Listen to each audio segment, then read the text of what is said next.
ನಮಸ್ಕಾರ. ನಮಸ್ಕಾರ ರೀ. ಯಾವ ಊರಿಂದ? ಬುದ್ಧಿಲ್ಲ ರೀ. ಬುದ್ಧಿನಿ. ನಿಮ್ಗೇನು ಸಮಸ್ಯೆ ಐತ್ರಿ? ಎಲ್ಲಾದ್ರು ಪ್ರಾಬ್ಲಮ್ ಇತ್ತು ಸರ್.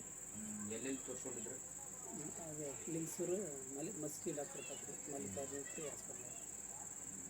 ನಿಮಗೂ ಬರ್ತಾ ಬರ್ತಾ ಎಷ್ಟು ವರ್ಷದಿಂದ ಸಮಸ್ಯೆ ಇತ್ತು ಇದು? ಈಗ ಅದೇ ಒಂದು 10 ವರ್ಷದಿಂದ ಇತ್ತು ಸರ್ ಇದು. ಬರ್ತಾ ಬರ್ತಾ ವೀಕ್ನೆಸ್ ಹಾಕೊಂತಾನೆ ಬಂದ್ರಿ? ವೀಕ್ನೆಸ್ ಹಾಕಿ ಅಂತಾನೆ ಬಂದ್ವಿ ಸರ್. ಇಲ್ಲಿ ಬರ್ಲಾರ್ದ ಮುಂಚಿತವಾಗಿ ಎಷ್ಟು ಜನ ಹಿಡ್ಕೊಂಡು ಬರ್ತಿದ್ರು ನಿಮಗೆ? ಇಲ್ಲಿ ಬರ್ಲಾರ್ದಕ್ಕಿಂತ ಮುಂಚೆನೇ 2 ಜನ ಹಿಡ್ಕೊಂಡು ಬರ್ತಿದ್ರು ಸರ್. ನನ್ನಿಂದ ಎದ್ದೇಳಕ್ಕಾಗ್ತಿದ್ದಲ್ಲ, ಮಕ್ಕೊಂದಲ್ಲೇ ಮಕ್ಕೊಂದಿದ್ವಿ ಸರ್. ಈಗ ಇಲ್ಲಿ ಬರೋಕ್ಕಾಗ್ತಿದ್ದಲ್ಲ ಒಂದು 20 ದಿವಸ ಆಯ್ತು ಸರ್. 20 ದಿವಸದಿಂದ ಆರಾಮಾಗಿದೆ ಸರ್. ಎಷ್ಟು ಆರಾಮಾಗಿದೆ? ಈಗ ಒಂದು ಅರ್ಧ ಆರಾಮಾಗಿದೆ ಸರ್. ಇನ್ನು ಒಂದು 4% ಆರಾಮಾದರೆ ಮುಗಿತಾರೆ ಸರ್. ಆರಾಮಾದ್ರೆ ಮುಗಿತು. ನಿಮ್ಗೆ ಹೆಂಗೆ ಕಾಣಕತ್ತದ ಇದು ಮಸಾಜ್, ಆಯಿಲ್ ಮಸಾಜ್ ಥೆರಪಿಲಿಂದ?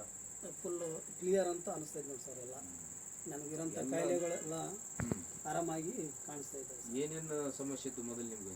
ನಮ್ಮದು ಎಲ್ಲರ ಮುಂಚಿತವಾಗಿ ಮೊಣಕಾಲು ನೋವು, ಕೈ ನೋವು, ಕುತ್ತಿಗೆ ನೋವು, ಇದು ಸೊಂಟ ನೋವು ಎಲ್ಲ ಇದ್ದು ಸರ್. ಈಗ ಎಲ್ಲ ಕಡಿಮೆ ಆಗಿದೆ ಸರ್. ಎಲ್ಲ ಕಡಿಮೆ ಆಗಿದೆ. ವೀಕ್ನೆಸ್ ಆಗಿದ್ದನ್ನು ಕಡಿಮೆ ಮಂದಿ ಎಲ್ಲ ಏನು ಹೇಳ್ತಿದ್ದಾರೆ ನಿಮಗೆ? ಈಗ ಆಗಲೇ ಈಗ ಸಾಯ್ತಾನೆ ಅಂತೇಳಿ ಜನ ಹೇಳ್ತಿದ್ರು ಸರ್. ಅಂಥವ್ರು ಸರ್ ಈಗ ಎದ್ದು ಅಡ್ಡಾಡಕತ್ತೀವಿ ಸರ್. ವಾಪಸ್ ಇಲ್ಲೇ ನಮ್ಮ ಮುದಗಲ್ ಬಾಜು ಬುದ್ಧಿನಿ ಸರ್. ಇವತ್ತು ಯಾವ ಡೇಟ್? 10ನೇ ತಾರೀಕು 5ನೇ ತಿಂಗಳ 2026 ಸರ್. ಇವತ್ತಿಗೆ 20 ದಿನ ಆಯ್ತು. 20 ದಿನದಾಗ ಒಂದು 8-10 ಥೆರಪಿ ಮಾಡ್ಕೊಂಡ್ರಿ ನೀವು?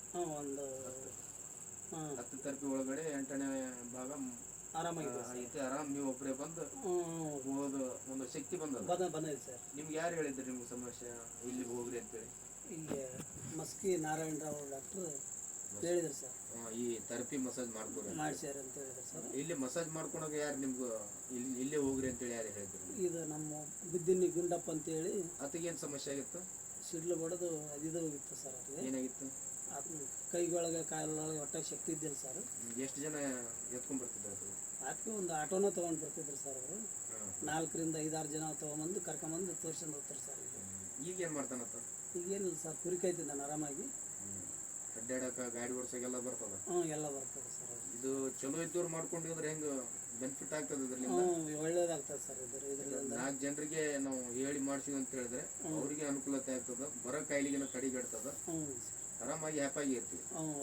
ನಿಮ್ಮ ಅಭಿಪ್ರಾಯ ಹೆಂಗೆ ಇದಕ್ಕೆ ಬೇರೆದವ್ರಿಗೆ ಮೆಸೇಜ್ ಕೊಡೋಕ್ಕೆ? ಇದನ್ನು ಮಾಡಿಸಿರೋದ್ರಿಂದ ಒಳ್ಳೇದಾಗುತ್ತೆ ಅಂತ ಹೇಳ್ತದೆ ನೋಡಿ ಸರ್.